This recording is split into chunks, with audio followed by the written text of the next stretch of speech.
'Twas the night before Christmas, when all through the house not a creature was stirring, not even a mouse. The stockings were hung by the fireplace with care, in hopes that St. Nicholas soon would be there. The children were nestled all snug in their beds, while visions of sugar plums danced in their heads. And Mamma in her kerchief and I in my cap had just settled our brains for a long winter's nap. When out on the lawn there arose such a clatter, I sprang from my bed to see what was the matter. Away to the window I flew like a flash, tore open the shutters and threw up the sash. The moon on the breast of the new-fallen sloe gave a lustre of midday to objects below, when what to my wondering eyes did appear but a miniature sleigh and 8 tiny reindeer. With an old little driver so lively and quick, I knew in a moment this must be St. Nick. More rapid than eagles his coursers they came, and he whistled and shouted and called them by name. Now Dasher, now Dancer, now Prancer and Vixen, on Comet, on Cupid, on Donner and Blitzen. To the top of the porch, to the top of the wall, now dash away, dash away, dash away all. As leaves that before the wild hurricane fly, when they met with an obstacle, mount to the sky.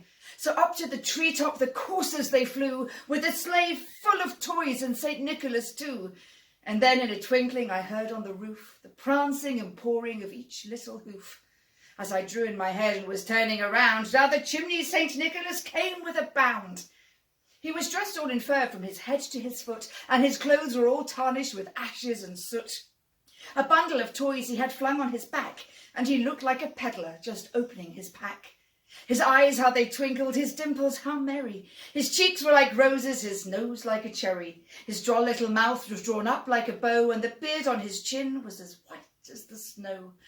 The stump of a pipe he held tight in his teeth, and the smoke had encircled his head like a wreath. He had a broad face and a round little belly that shook when he laughed like a bowl full of jelly. He was chubby and plump, a right jolly old elf, and I laughed when I saw him in spite of myself. A wink of his eye and a twist of his head soon gave me to know I had nothing to dread. He spoke not a word, but went straight to his work, and filled all the stockings and turned with a jerk. And laying his finger aside of his nose, and giving a nod up the chimney he rose. He sprang to his sleigh, to his team gave a whistle, and away they all flew like the down of a thistle.